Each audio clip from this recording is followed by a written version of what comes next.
Thank you for that wonderful introduction. I'm realizing the bio I sent was too long. Sorry, everybody. Thank you all for coming out tonight. I'm super excited to talk about block clubs. It's my favorite. Amanda and Jahmal, thank you for being here. Just to dive right into it, can you guys tell me your first experience with block clubs? The first time you've heard about a block club or what interested you in block clubs? Well, my very first experience actually was something that was an accident where I independently invented them as an 8-year-old, and I found trash in my neighborhood and I picked it up and threw it away. And then I forgot about them for a long time. And I re-encountered them actually in the archives when I was working on my first book, the one about the west side of Chicago. And a lot of the materials that I was using had block clubs in them. And I just got familiar with them that way. And as I finished that book, I thought, you know, I really need to look to see if anybody's written about these so I could cite them in my footnotes. And I did some library searching and found nothing in the historical record about block clubs. And I thought, oh, maybe I should write an article. So I did a little bit more digging, and I drafted an article, and I ended up writing 13,000 words, which is way more than a scholarly article should be, and I was not finished. And I said to myself, oh, I think maybe you have a book here. And so then I moved into writing a book about block clubs. So my experience with block clubs was not a personal experience of being in a block club, but finding them and trying to understand what they were. Cool. Yeah, I know when we launched Block Club Chicago, people were like, where does the name come from? And I'm like, you don't know what a block club is?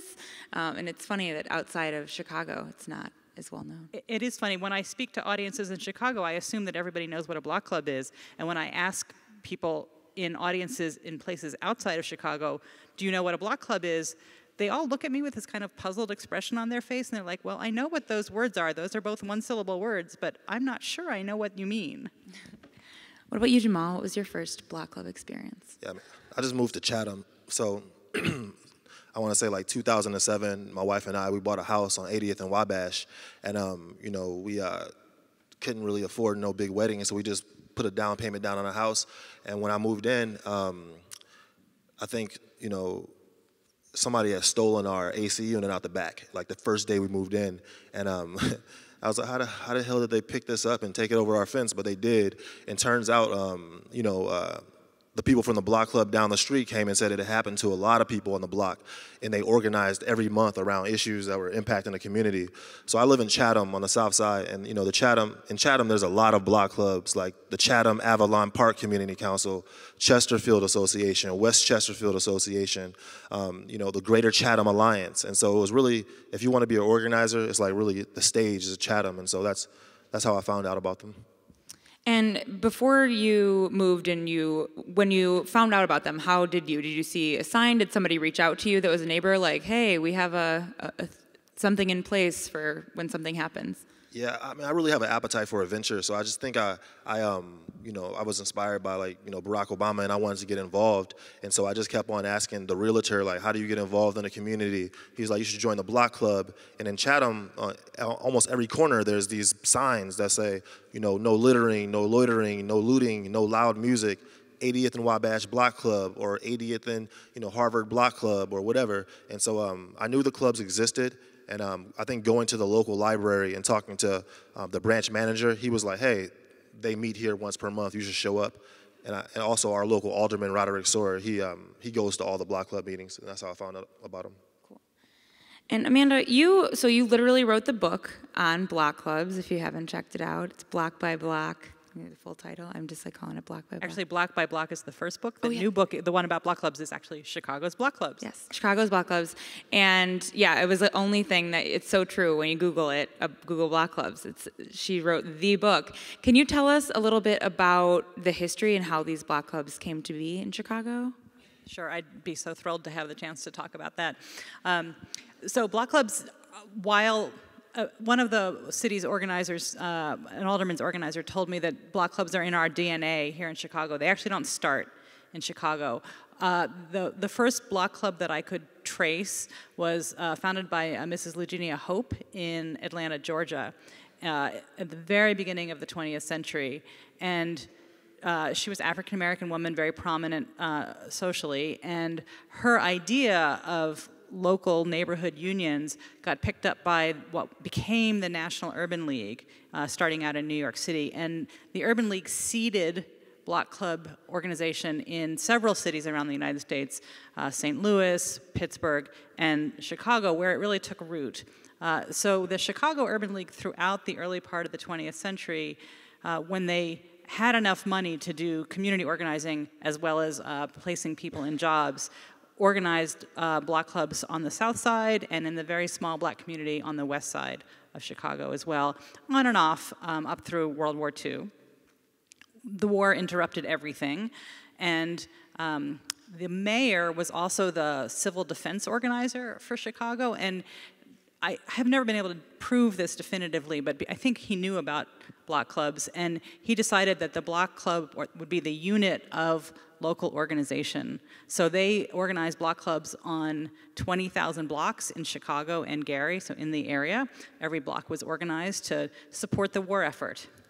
After the war, the Urban League got back into the effort of organizing block clubs, and then the people who were founding the Hyde Park Kenwood Community Conference knew about that. They learned about it at a Human Relations Commission event, and they built block clubs into that organization as they founded it. And the purpose of that organization was to promote urban renewal in the Hyde Park neighborhood, and they created block clubs both to serve the purposes that the residents intended and also to support the urban renewal effort, which they were enormously successful at.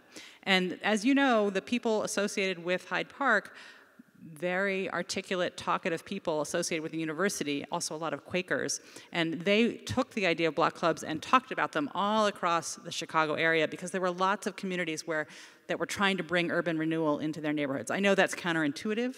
Nobody wants urban renewal in their neighborhood, but in fact, in the 1950s, lots of neighborhoods wanted urban renewal, none of them as successfully as the Hyde Park Kenwood Community Conference was. So block clubs filter across Chicago through that mechanism. In the 1960s, they get picked up by Father Francis Lawler, who some of you may be familiar with or remember. He was one of the most notoriously racist priests in Chicago history, and he organized on the south side in white neighborhoods and used block clubs as a mechanism for keeping African Americans out of white blocks. And then that idea gets picked up other places as well. In the 1970s, then there's Alinsky-style groups like the Northwest Community Organization and the Austin Community Organization that use block clubs, again, to build their power base in the neighborhoods. And then the last or most recent step in the story is a couple politicians, a couple aldermen start to organize them, and then in 1996, the Chicago Police Department develops the Chicago Alternative Policing Strategy, or CAPS, and becomes, with the exception of World War II, the largest block club organizer in Chicago history. They had a couple dozen organizers on staff, and they went out to organize residents into block clubs, particularly for anti-crime efforts. Yeah, that's an amazing history and how it was initially used to empower communities of color and then turned against them. Jahmal, for you, when you started My Block, My Hood, My City, and you started working on block clubs, can you tell us a little bit about the signs and why you decided to focus on the signs for your project, and tell us a little bit about the project? Sure. It wasn't as deep as that. I just go for jogs in my community every morning, and while I'm jogging down the street, I hit a right at the funeral home. I go past the methadone clinic and say what's up to people. I say what's up to people on the welfare line. Shout out to all the cops when I see them. And as I'm jogging through these blocks, I see these signs, these big signs that say no this, no littering, no loitering, no, no, no. And so after, I think I just started taking pictures of them. I just started taking pictures of them, and one day I was like, hey, man, I want to create an environment around the word yes instead of no. Why do I have to see boarded up window, methadone clinic, a big sign that says no? I want to see something that says yes or something that makes me happy. And so, I was, I just at home one day, and I called Theaster Gates, and he was in London, and I was like, listen, bro, I need your help. He's like, oh, I'm in London. I'm doing some big stuff in London. I was like, quit stunting on me. I was like, I need help creating these signs. And he was like, he's an artist. And he said, I know who to connect you with. So he connected me with his team and on Garfield, Gabe and Nadia, they're probably here. What's up, y'all? And they have a program where they work with youth. What's up, bro? Over the course of the summer. Yeah, shout out to Gabe, man, because this dude is really like the genius behind updating the signs. And I sat down with Gabe and told him what I wanted to do. And he was like, do you have any experience working with wood? I was like, what? I was, no, I don't work with wood. And he was like, do you know how to paint? I was like, no. So he worked with me all summer and youth all summer to update these beautiful signs. So we've been working with block clubs to just create that environment of yes. So yes to safety, yes to inclusivity, yes to settling differences amongst each other without involving other people. We just are trying to create an environment around yes. And we're helping them out in different ways besides just updating the signs. But that was where the idea came from. Can I talk a little bit about the background of those signs, which are amazing? The signs, as I read them, actually come out of a much larger or older tradition in the Black community in Chicago, relating to the notion of racial uplift.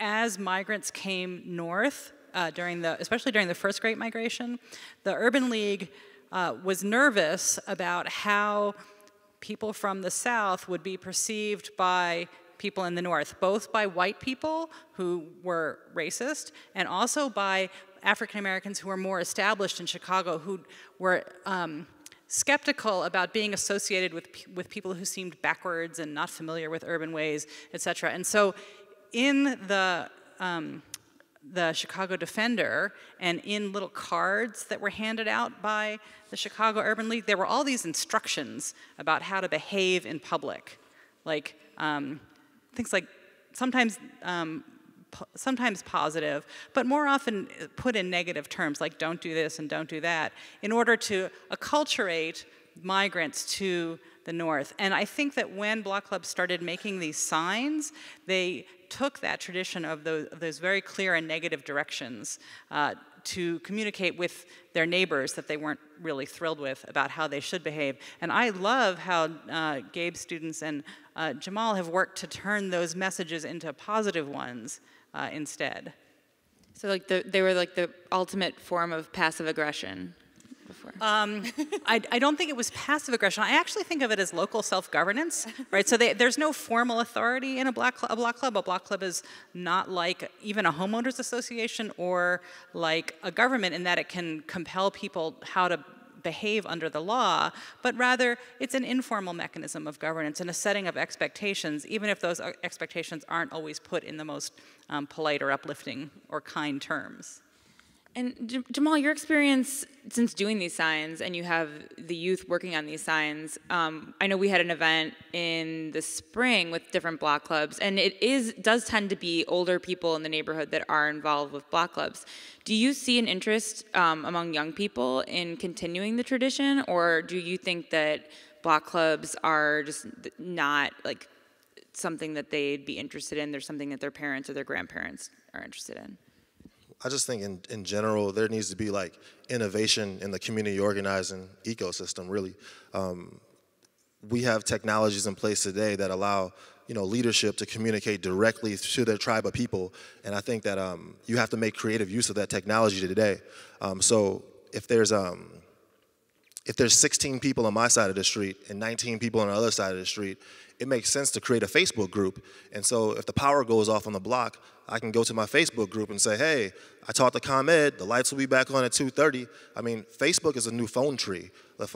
We have technologies in place that, Barack Obama didn't. I mean, they killed it in the 80s and 90s with organizing rent strikes and organizing around asbestos issues, and they didn't even have LinkedIn. They didn't have Twitter. They didn't have none of that. We have those kind of things today at our fingertips, and so I think the young people are definitely interested. It's just that a lot of the leaders today, I mean, like 70% of them probably don't know how to use social media the way that they do. So I think that's where my master's degree is in internet marketing, and I'm a community organizer. So by me actually walking through the communities and asking questions, I'm like, okay, I can connect the dots. So that's that's a challenge, and I'm looking forward to the challenge. But yeah, these kids, they need to know why they should like, why do I actually, like, democracy starts from the block level. That's why I always preach to them. Like, you don't have to wait for big city government to come mow your lawn. You know what I mean? Like, you can take care of that. The mayor doesn't demand that you get to know your neighbors, but if you want your block to be more connected, you got to demand that of yourself. Like, no alderman actually demands that you pick up trash in the alley, but if you want there to be less rats born in your alley, you know, you got to demand that of yourself, right? Like, no politician demands anything of us, really. I mean, like, if we want Chicago to be connected, we got to demand that of ourselves. So I'm always challenging our students, like, what could you make yourself do today that'll have a positive impact in your block? Like, what could you make yourself do? And, like, that's something you can get excited about. You don't have to have a master's degree to go out there and clean up the block or to clean up somebody's alley. And that's kind of like, that's my philosophy, and that's what I try to tell our students. I think that's a great point. Oh.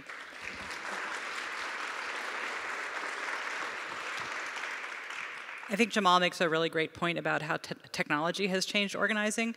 I found just an amazing passage from the 1950s when one of the Urban League organizers described her method of recruiting people to the block clubs. So they went from the Urban League office to the block that they were going to organize, which was some number of blocks away, maybe 10 or maybe 15.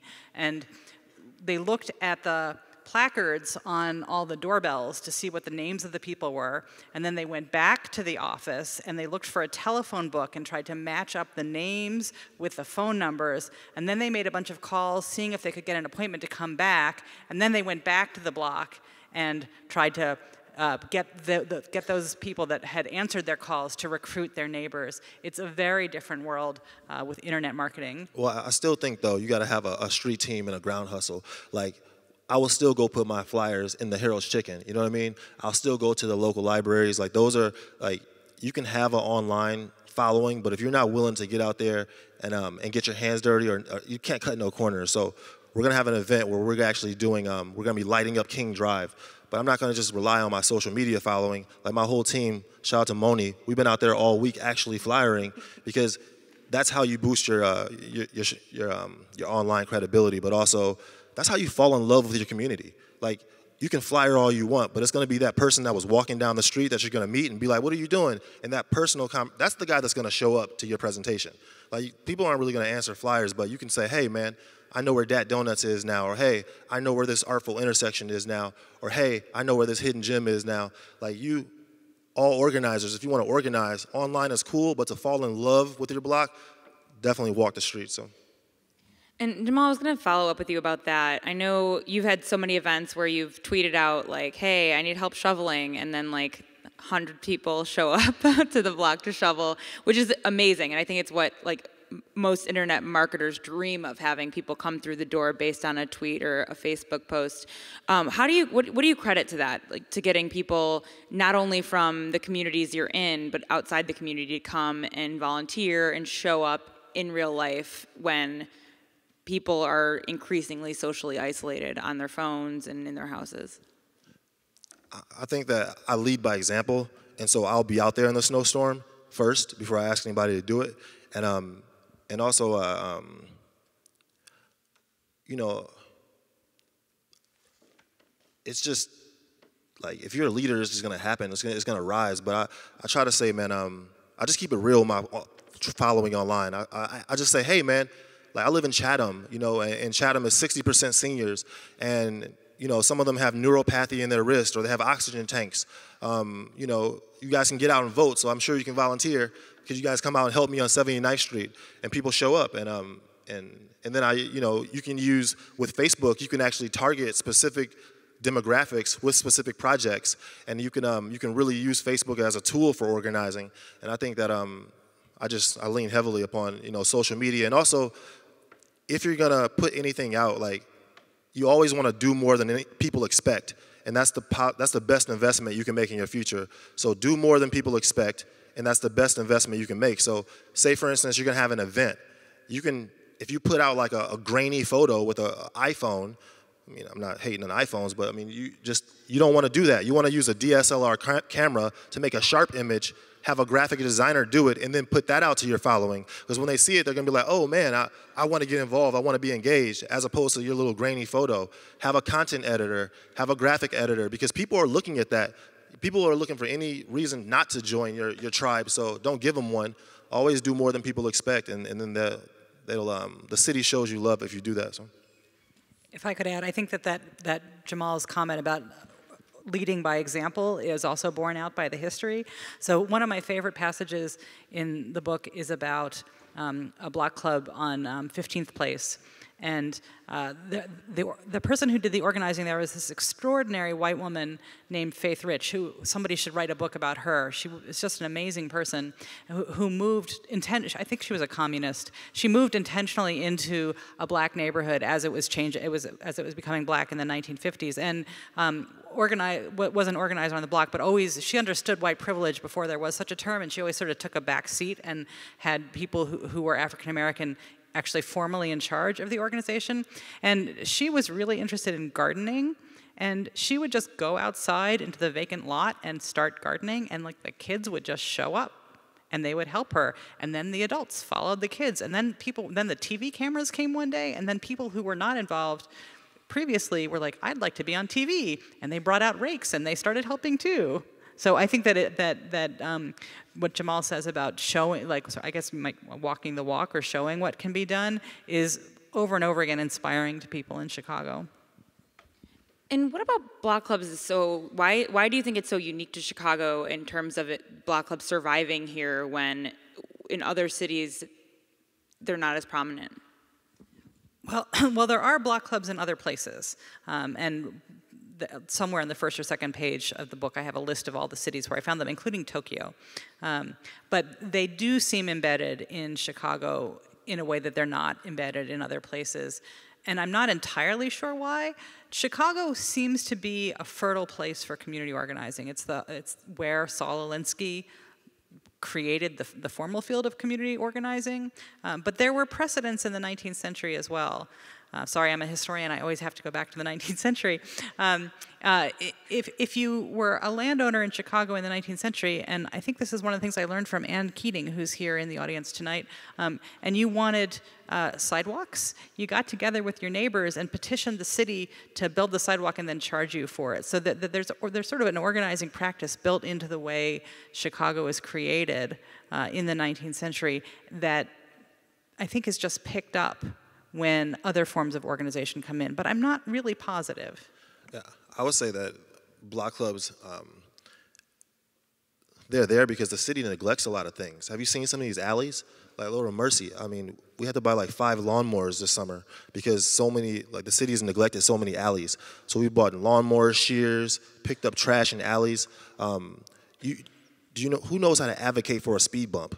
Like, a lot of people don't want the rubber speed bump. They want the concrete speed bump because the rubber ones break, you know? A lot of people don't like those. They don't like those new LED lights, the street lights. They want the fluorescent lights because it lights up the block better. You know what I mean? It's dangerous on some streets. They want the whole block lit up.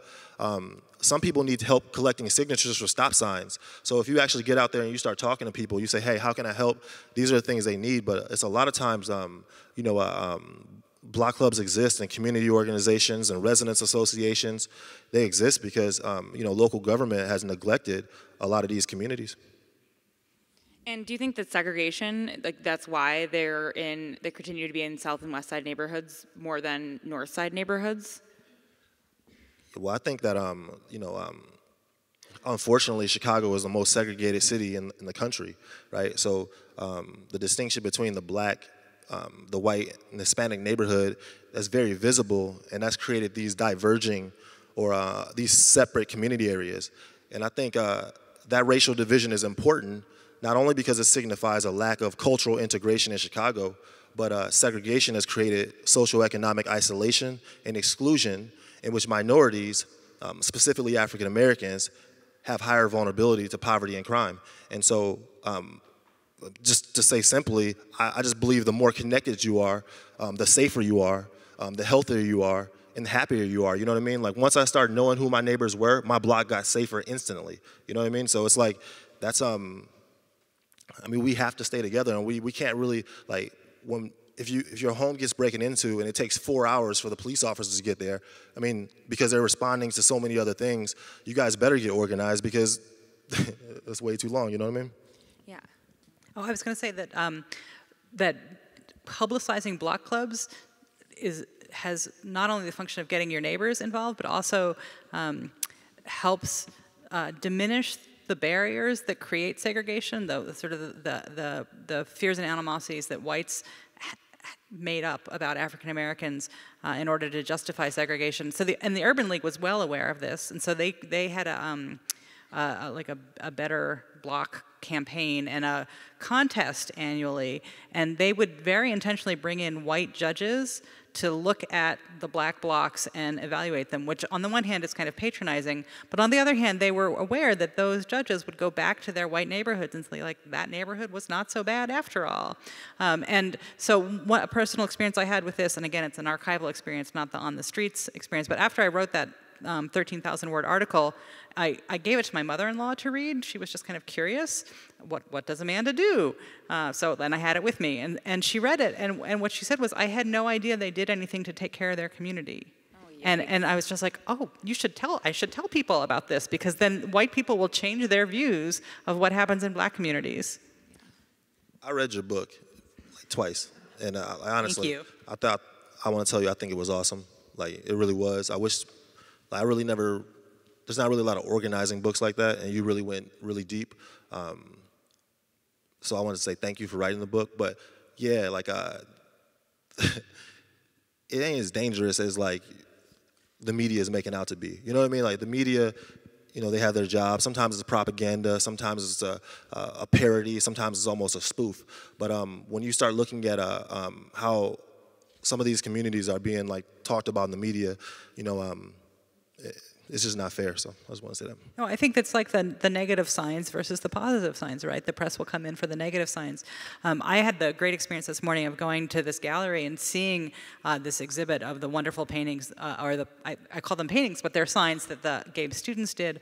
And there's also in that exhibit some video from the Southside Home Movie Project.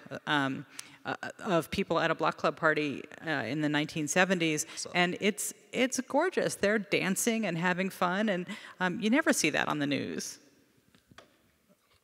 That's because man, no, seriously, because you can go to like one of the blocks, I would say 68th and Paulina. It was just interesting that the powers that be will come to the block and they'll walk right by like a beautiful garden. You know what I mean? Like the garden could have like professional landscaping, an outdoor gazebo, red lava rocks, mural on the back gate, and the powers that be, the media will walk right by it. And then when you see where they're going, they'll point their cameras to the only vacant house on the block with boarded up windows. And you'll be like, hey man, what are you doing? They'll be like, oh, I'm getting some exterior shots. I'm like, well, what are exterior shots? They're like, well, exterior shots are any shots or any scenes that are shot outdoors. And, because this guy goes to school at Columbia, and he was hired to tell stories about the powers that be, the news media. And so then he'll get his exterior shots, he'll walk back down the block to 67th and Paulina, and he'll walk by a $50 million school, like literally, like Miles Davis Academy, $50 million school, Chicago's first elementary engineering school, rated level 1 by CPS School Quality Rating Report. 250 kids go to that school and go to some of the best high schools in Chicago, but the media will walk right by it and they'll go to the alley. And when they get to the alley, they'll focus on the broken bottles on the ground and the trash in the alley. And then you'll be like, oh man, what are you doing? You getting some exterior shots? They'll be like, oh no, I'm not getting exterior shots, man. I'm getting some B-roll. And you'll be like, well, what's B-roll? It's like, oh, that's just another television production term. B-roll is any alternative or supplemental footage that's intercut with the main shot. And then they'll just sit there and they'll focus on broken bottles on the ground and the trash in the alley. And when you watch it at night, at 9 o'clock, you'll be like, let me watch the news. And by the way, I don't recommend everybody, you got to stand guard at the door of your thoughts, especially if you want to live in Chicago and be sane. But my mom watches more news than everybody in this room, I'm sure. So, when you watch the news, you won't see any beautiful garden on the block. You won't see any $50 million school. You'll just see the only vacant house on the block with boarded up windows, broken bottles on the ground and the trash in the alley, and dudes sagging their jeans and being intercut with the main shot. So I think the media has a big responsibility to be more proportionate with the stories they're telling about the South Side. Amen.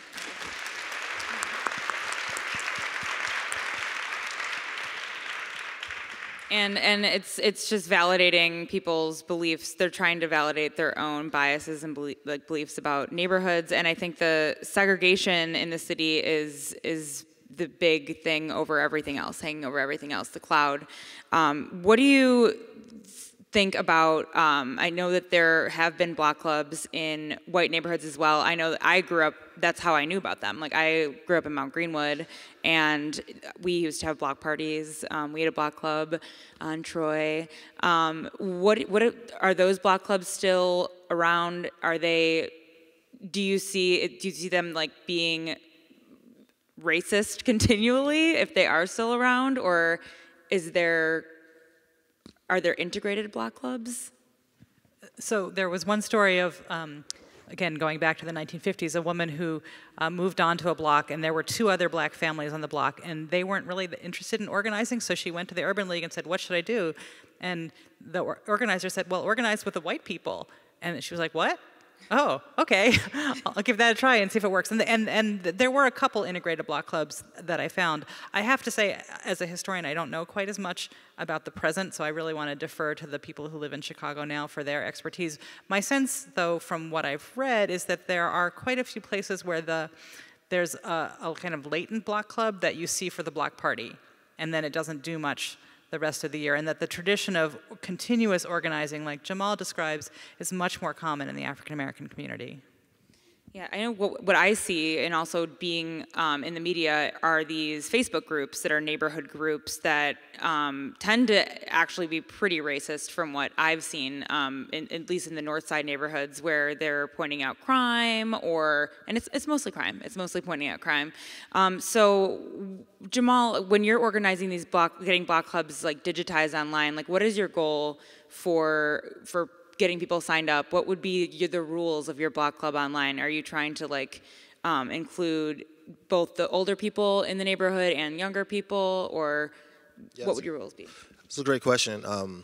So again, with technology, it allows us to create a group of people that have started block clubs that can mentor people that want to start their own block clubs. So, and it don't have to be a block club. It could be a neighborhood association, a community group, a residents association, but we want to create a network of these groups and also create them Facebook pages that mirror their physical sign. So if your physical sign is this one behind me, this is how your Facebook banner would look, and then everybody that's on your block or on your group would be a member of that.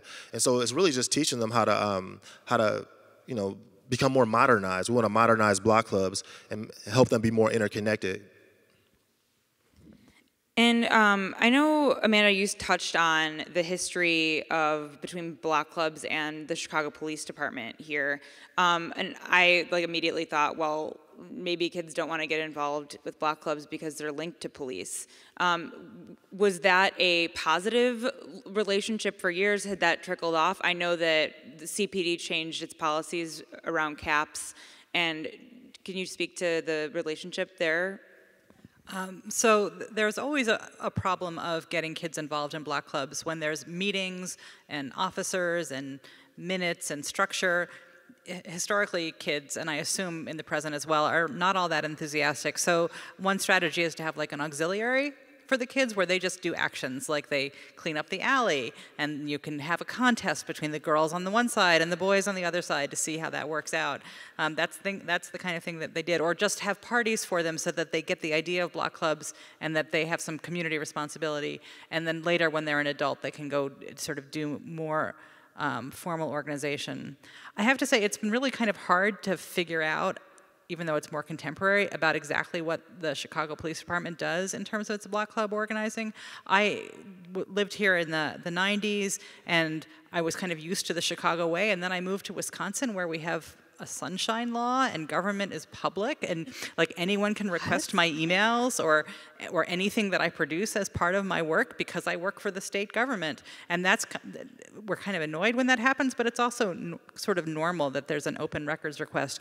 I don't think there's such a thing as an open records request in Chicago. And the CPD is not really, although I had a wonderful interview with somebody on the organizing staff there, the Chicago Police Department doesn't do a lot to publicize what they do with block clubs. So they have an annual report, and the annual report doesn't say we've organized this many block clubs.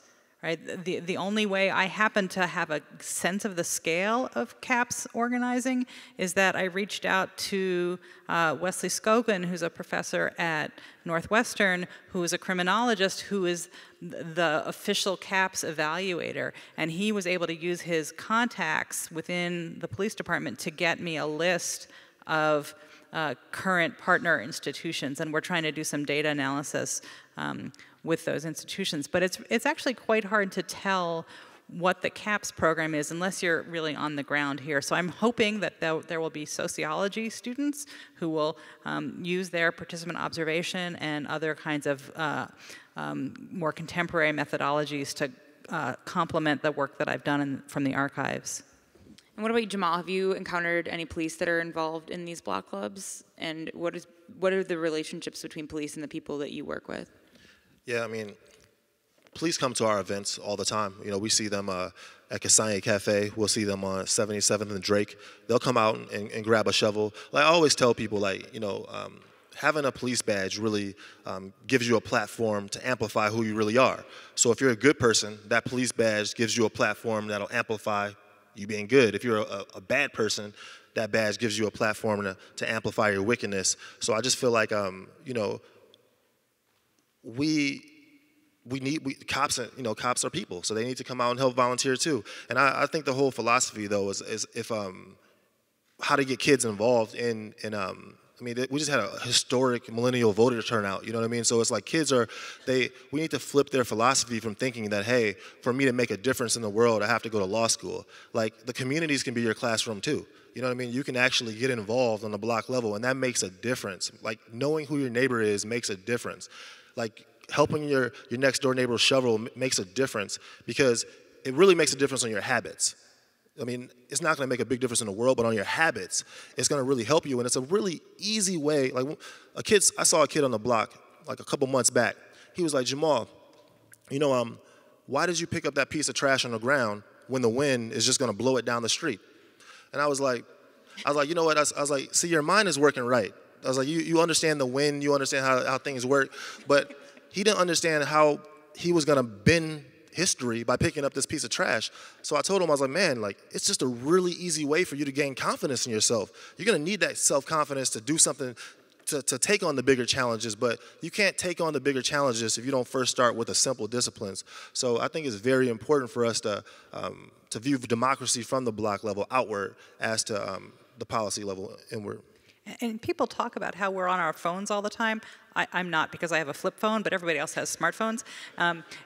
And the fact of the matter is, we all still live in place, right? We are all still somewhere all the time in a physical environment. And what that physical and social environment is like matters to us. It's not just what we see on our screens that matters. We're going to take some audience questions now. So if anyone has a question for Jahmal or Amanda. Okay. Just a quick reminder, Mark, if you do have a question, we will come to you. Be sure to stand up and speak clearly into the microphone.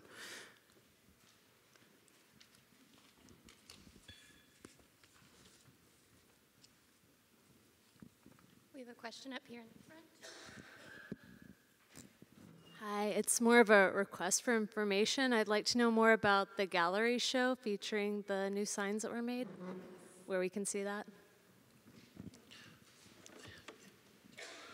The people who can answer that question were right behind you. Yeah. So yeah, though it's the Weinberg Newton Gallery, and it's in River North. But you know, David Weinberg, a great mentor of mine, you know, even really told me really about the Chicago Humanitarian Festival. But we've got the old signs and the new signs, and right next to each other, so you can see them. And we also everything that the students did to build the signs is there as well. And there's also old video, so it's going to be there until at least December 7th, and I'm happy to get you the exact address. Sorry, Dave, I don't know it off the top of my head, but it looks amazing. So. Shelby's a sign painter, so maybe she could help you out with some Black Club signs. Uh-oh, okay. We have a question here in the back. Hi, it's more of a comment. Professor Seligman, I want to take issue with you on Father Lawler. I have a friend who was in a religion class taught by Lawler during the summer of '66 when you had demonstrations and a lot of racial turmoil. And one of the other kids in the class used a bad racist term, and Lawler just reamed the kid. I think the problem with Lawler was that he thought that West Englewood could be Catholic forever with all the parishes open, and I think that he was more against predatory and fear-mongering real estate agencies than against African Americans. If he thought that the institutions in West Englewood would continue, I don't think he would have had any objection. And I read some of his ABC newsletters, and I don't think he was overtly racist. Well, I'm just going to have to disagree with that, having done my archival research and read the things that he wrote. So, and I would say that one of Lawler's nephews wrote to me and said, "Really, was he really a racist?" And I pulled together all of my copies of the newspaper articles and sent them. Took me about an hour, and I never heard a reply. So if you read them, he's really explicit, without using the N-word, he's really explicit that it is impossible for white people and black people to live together. And that's why black people have to be kept out of the white neighborhoods. And there's really astonishing fear-mongering. It was kind of mind-blowing. And so I would invite you to email me, seligman@uwm.edu, and I will pull together those materials and email them back to you so that you can see what Lawler wrote. It's just sad that, it's super sad that like,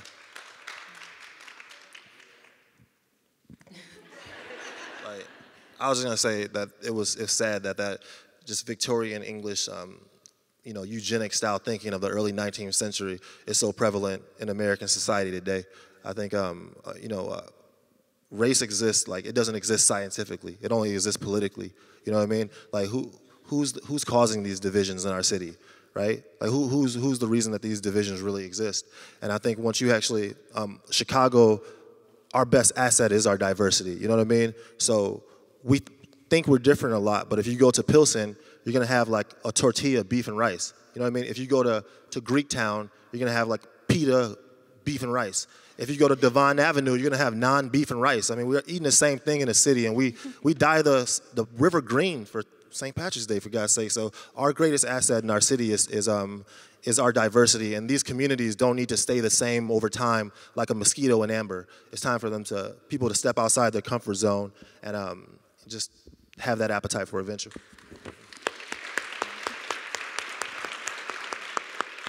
I'd also like to say that there was disagreement among Catholics in the 1960s about the kinds of things that Lawler said. And so, in fact, he infuriated his superiors, who literally exiled him from Chicago. And he came back to Chicago in defiance of his superiors and ran for alderman on a racist platform.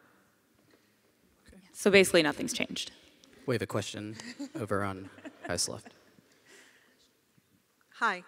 Jahmal, I wanted to ask you about social media versus in real life and how we balance that at a moment where social media is used so much to foment friction and pull us apart. How do you think about balancing using social media to bring us together and really basing things in place, and what level place? Can we do 2 blocks? Can we do a whole neighborhood? How does it work? Great question. Well, first of all, okay, your orange is in style right now too. I want to make an orange hoodie, so I love your outfit. One, but I feel like when I look at under-resourced communities, there's technology that exists there. So there's the shot spotters that are on the poles that listen to gunshots, right? There's the blue light cameras that record gang activity and report that, right? Not only is that type of technology being used reactively, but it's also destructive to the psyche of the people that live there. So I like to use technology constructively to uplift communities and not take from them, and build community through online engagement and volunteer activities. So you can't lose your street game. You still have to be able to walk through your community and know people and meet people and have the chicken and waffles and know the branch managers and walk through your neighborhood. But it's it's Facebook is so amazing. It's the new phone tree. It really is, because I'm telling you, when on February 9th, when it snowed really bad and the city got overwhelmed by Mother Nature, again, I live in Chatham. There's a lot of seniors. I went to Facebook and said, hey, can you guys help? And it got shared like 90,000 times. You know what I mean? It really had that many engagements. It made international news. And when I woke up in the morning, it was 120 people on my block that came up to help shovel. Like, my wife killed me because I bought so many shovels, but I'm saying they came out and they helped out. But the thing is can you imagine if that technology existed in the mid-1990s when the Chicago heat wave killed all them seniors? Like, almost 800 people lost their lives because they didn't have air conditioning, right? So the technologies that are tips of our fingers today, we can actually use it for good. We can mobilize communities with it. And I think you can do as many blocks as you want to do, because it's not, a lot of block clubs only have 3 to 5 members, you know what I mean? So of course you can do more blocks, whatever you have the appetite to do. We have a question here on the right. Hi. So full disclosure, I'm a transplant from San Francisco. I've been here for like 4 years. And since I've been here, I've been in like Rogers Park, Logan Square, now I live in Pilsen. I'm looking for insight. I think, like, do young people want community? I think if we look at like the demographic of millennials, we don't own homes, we're not having kids, like the economy is crushing us. So like, when it comes to organizing, when it comes to the concept of being in a place and a time and owning that, like, do you have insights into like, do we want that and how do we garner that? Yeah, you can go first. You're Okay, way I'll just smarter. say one thing really small. I've actually gotten really tired of the concept of community, although I used it from time to time. I don't know if you want community, but I'm sure you have neighbors, and you have relationship with your neighbors, whether they are positive, neutral, or negative. And so thinking about what those relationships mean to you is something that you will do automatically as a human. Church. That means I agree. But I think that with students, like, seriously, I just tell them, like, it's about their perspective, really. It's about changing their perspective. So you can do that by telling a student, you can either tell a story. You can say, I always tell the story of the 2 salesmen. I won't do it right now. But the point is if you ask students, you say, hey man, why does your block look like this? You know what? Everybody says, oh man, the city is messed up, the police is messed up, the government is messed up, right? The schools is messed up, everything is messed up, right? And you'd be like, you know what? That's a great list. You know what's missing from your list? They'd be like, what? Your name's not on it. Like, what's something simple you can do that'll change everything in your block? You know, it's all about helping kids change their perspective. And once they see the value in that, that's when you actually can get them to go on to other things and do pretty amazing things. And I will weigh in that in Chicago, I do think it's a little bit unique, the sense of community, just based on the news alone. I mean, we have a site that's divided up by neighborhood, and the minuscule, like, street, there's like a street area where it's in Old Irving Park, and it's like, I think it's like 4 blocks, and people are legitimately mad it's not listed on our website. Like, people just have this sense of community, and I'm talking about people, our readers are younger, so there's something about Chicago that just really, people feel a deep connection to their neighborhoods, and it's, we've seen hyper-local media in other cities not have as much success, and I think it's, I don't know, it's just something that's very strong in Chicago, that sense of community. Okay, we've got time for one more question. I've got one down in front. Hello. So I actually have a question about the art show as well, which, if anybody hasn't seen it, and if this hasn't inspired you, you should totally go see it. But I was curious about both of your thoughts, because the block signs in the show are so location specific, and speaking to the communities, I was wondering if you could share, and focused on encouraging face-to-face engagement and engaging directly with communities. I was curious both your thoughts on how it changes how the signs are read when they're put into a context that is a different audience that's not part of those communities, and that by the nature of the context, it's very hands-off and it's very removed, and in some ways doesn't promote interacting at the object level.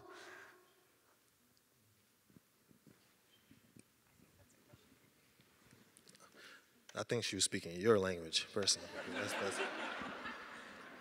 Okay. I think, I don't even know where to start. The optic level. Okay, I think that the signs are beautiful, but I agree with you that seeing no is not welcoming. I agree with that. I mean, you don't want to be going down the street and seeing no this, no that, no that. Boarded up home there, vacant lot there, big no sign. So I think something really simple was changing those signs to saying yes, because they could be a beacon of hope for a kid that walks down the block. He might not see no good stuff all that day, but when you go on 77 King Drive and you see a new block club sign, you're gonna be, man, that's a beacon of hope. It might be that piece of inspiration. So, and I forgot the other part of your question, sorry.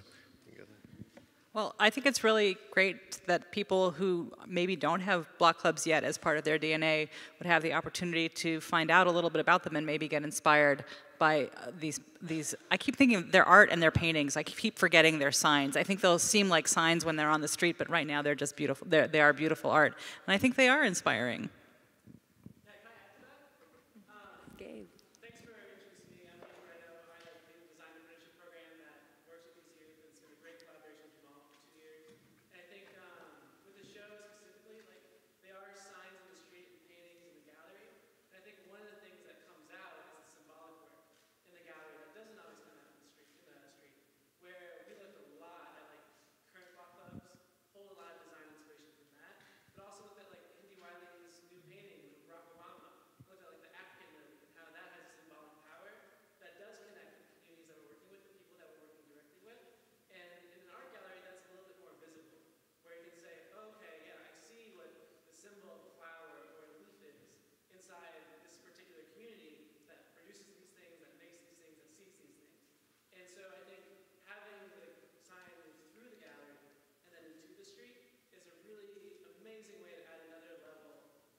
Thanks, Gabe.